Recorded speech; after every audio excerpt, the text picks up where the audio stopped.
పుష్ప 2కి రెమ్యూనరేషన్ 300 కోట్లు తీసుకున్నారు. ఇందులో ఉన్నది వాస్తవమా అవాస్తవమా పక్కకు పెడితే ఇది ఇక్కడ వరకు వదిలేద్దాం టాపిక్. కానీ ఇప్పుడు మాత్రం 1000 crores బిజినెస్ జరిగిందని దానికి సంబంధించి అందులో 27% ఈయనకి ఇవ్వాలంట. కానీ 24% మాత్రమే అటు మూవీ ప్రొడక్షన్ వాళ్ళు ఇచ్చారంట. ఇంకా 3 to 4% ఏదైతే ఉందో అది ఖచ్చితంగా నాకు కావాలి అని చెప్పేసి అల్లు అర్జున్ అడుగుతున్నట్టుగా కొన్ని వార్తలు వినిపిస్తున్నాయి.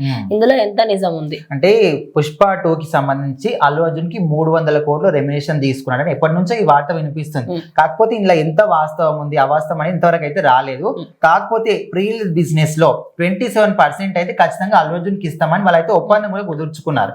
సో ఇప్పుడు మనం చూసుకుంటే ప్రీ రిలీజ్ బిజినెస్ 1000 కోట్లు అయింది. సో 1000 కోట్ల 27% అంటే ఎంత 270 crores. సో అందులో 270 కాకుండా 240 crores ఇవ్వడం జరిగిందంట. ఇంకా 30 కోట్లు మాత్రం ఇయ్యలేదంట. సో దీని గురించి అదే ఇప్పుడు ఆ 30 కోట్లు కూడా ఇప్పుడు ప్రీలు ఆల్రెడీ అయిపోయింది కదా. సో 30 కోట్లు ఎందుకు ఇవ్వలేదు?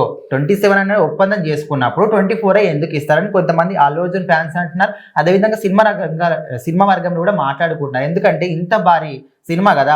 సో మొన్నటి వరకు 11,500 థియేటర్లే అన్నారు. ఇప్పుడు 12,500 థియేటర్లు అంటున్నారు. ఇంకా 1000 థియేటర్లు పెరిగినాయి. సో ఇంత బజినటువంటి సినిమాకి, ఇంత క్రేజ్ ఉన్న సినిమాకి ఇప్పుడు ఇంకా మాక్సిమం ఒక 1 day కూడా లేదు సినిమా రిలీజ్ కావడానికి. సో ఇలాంటి టైంలో ఇట్లాంటి న్యూస్లు బయటకు వస్తే సినిమా మీద ఏమైనా ఇంపాక్ట్ పడే అవకాశం కూడా ఉందని కొంతమంది అనుకుంటున్నారు. ఓవరాల్ గా ఇప్పుడు ఆయన తీసుకున్నది with remuneration in case 300 consider 540 crores ఆయన తీసుకుంది. 300 పక్కన పెట్టేసేయాలి. ఇంకా 300 ఓన్లీ ఆయన remuneration and pre release business మొత్తం కలిపితే మొత్తం 540 కోట్లు అంతే ఒక సినిమాకి తీసుకున్నారు. ఓకే. సో ఇప్పుడు దీని గురించి సో ఇప్పుడు మీరు ఇస్తామని చెప్పకపోతే అది వేరే విషయం, రెమ్యునరేషన్ అది తర్వాత విషయం. ఒక ఒప్పందం రాసుకున్నప్పుడు ఒప్పందం ప్రకారం అయితే డబ్బులు ఇవ్వాలి కదా. సో ఎందుకు ఇవ్వలేదు? 27 అనుకుంటే 24 ఇవ్వచ్చు కదా. సో అదే రేపు ఇవ్వచ్చు, ఎల్లుండి ఇవ్వచ్చు. కానీ అంతా వీళ్ళకి తెలియదు కదా. సో వీళ్ళు మాట్లాడుతున్నారు ఇప్పుడు అల్లు అర్జున్ ఫ్యాన్స్, మీరు మా హీరోకి ఇంత అన్నప్పుడు ఇంత ఎందుకు ఇచ్చారు? ఓకే. అంటే ఇప్పుడు మనం ఈ మధ్య కాలంలో చూస్తున్నాం చాలా మూవీస్ లలో హీరోస్ ఏంటంటే విజయ్ సేతుపతి ముందు నుంచి కూడా చేశారు ఇటువంటిది. ఆయనకి అంటే ఎక్కువ మట్టుకు ఇట్లా సినిమాస్ కి సంబంధించి ఆయన ఓకే ఈ సినిమా హిట్ అవుతుంది నేను ఇంత తీసుకుంటా, ఇంత షేర్ నాకు ఇవ్వండి అని ముందే మాట్లాడుకుంటారు.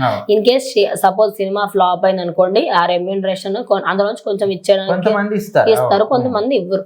బట్ ఇప్పుడు ఒక సినిమాకి సంబంధించి ఆయన షేర్ తీసుకున్న దాంట్లో ఆయనకి తక్కువ ఇవ్వడము ఎక్కువ ఇవ్వడము అండ్ కొంతమంది ఫ్యాన్స్ మాత్రం ఆయన 300 కోట్లు కూడా చాలా ఎక్కువ ఇచ్చారు అన్నట్టుగా మాట్లాడుతున్నారు. మరి దాని మీద ఏమంటే ఎక్కువ అని చెప్పలేము. ఎందుకంటే ఇప్పుడు ఈ సినిమాకు ఉన్నటువంటి క్రేజ్ అట్లుంది. ఇప్పుడు ఎవరేమనుకున్నా ఎవరు ఇప్పుడు సినిమా ఫ్లాప్ అవుతుందన్నా ఎవరు ఎన్ని టాక్స్ ఇచ్చినా కూడా నెగిటివ్ టాక్ కావచ్చు పాజిటివ్ టాక్ కావచ్చు. సో ఆయనకున్న క్రేజ్ మాత్రం ఆల్రెడీ వచ్చేసింది, నేషనల్ అవార్డు వచ్చింది. అంతకు మించి ఇప్పుడు క్రేజ్ తోని ఈ సినిమా రాబోతుంది కాబట్టి ఖచ్చితంగా 300 కోట్లు అనేది సినిమా వాళ్ళకి ఆపలేండి. సినిమా వాళ్ళే ఒప్పుకున్నప్పుడు మధ్యలో మనకేంది?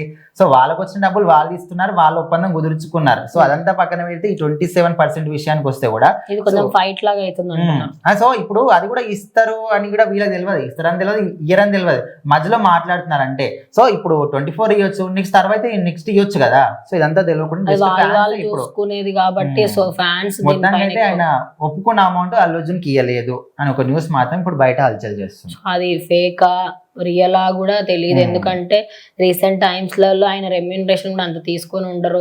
ఆయనకు మహా అంటే 100-120 ఇచ్చి ఉంటారు అని మాటలు వినిపిస్తున్నాయి. పుష్ప పార్ట్ 1 పార్ట్ 2 రెండు కలిపి ఆయన అంత తీసుకొని ఉంటారు అని చెప్పేసి కొంతమంది అంటున్నారు. సో ఇందులో ఏది కరెక్ట్ ఏది రాంగ్ అనేది సో అఫీషియల్ గా అయితే ఎవరికి తెలియదు. బట్ ఆయనకి ఇవ్వాల్సింది మాత్రం ఇచ్చుంటే బాగుండేదని ఫ్యాన్స్ అభిప్రాయపడుతున్నారు.